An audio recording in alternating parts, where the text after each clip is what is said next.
छलांग लगाना सिखाया। वैज्ञानिक टिड्डे से कहता, कूदो।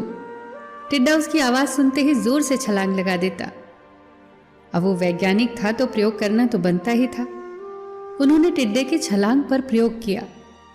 वैज्ञानिक ने उसकी एक टांग तोड़ दी और फिर बोला, कूदो। अब टिड्डे की छलांग की दूरी कम हो गई। वैज्ञानिक ने उसकी दूसरी टांग तोड़ दी और फिर बोला, कूदो।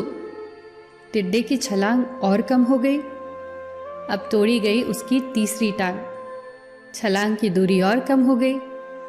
एक एक करके बेचारे टिड्डे की सारी टांगें तोड़ दी गई। अब आखिरी टांग टूटने पर जब उसे कहा गया कूदो, तो वो हिल भी नहीं पाया। अब वैज्ञानिक ने अपना निष्कर्ष अपनी डायरी में लिखा। जानते हो उसने क्या लिखा? जब टिड्डे की एक टांग तोड़ी गई तो वो थोड़ा बहरा हो गया।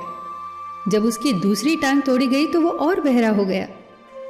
हर टांग टूटने के साथ वो और बहरा होता गया और सारी टांग टूटने के बाद वो बिल्कुल बहरा हो गया। जोर जोर से चिल्लाने का भी उस पर कोई असर नहीं हुआ। वो तो अपनी जगह से हिला तक नहीं। छलांग लगाना तो दूर की बात थी। इस कहानी को सुनकर सभी को ऐसा ही लग रहा है ना कि क्या मूर्ख वैज्ञानिक था। इतनी सीधी सी बात उसे समझ नहीं आई। या कुछ लोग ये भी सोच रहे होंगे कि ये तो किसी बच्चे को भी पता है कि टिड्डे की छलांग उसकी टांग टूटने की वजह से कम होती जा रही थी, ना कि वो बहरा हो गया था। पर दोस्तों, हम सभी जीवन में कई बार ऐसे ही मूर्ख बन जाते हैं। कई बार जीवन में दो घटनाएं एक साथ ऐसे घटती हैं कि उनका एक दूसरे से कोई संबंध होता ही नहीं, फिर भी ऐसा लगता है कि गहरा संबंध है।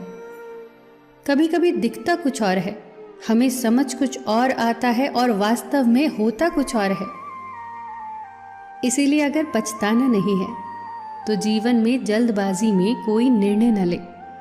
हमेशा समझबूझ का इस्तेमाल करें, सावधानी बरतें, नतीजे सोच विचार कर ही निकालें।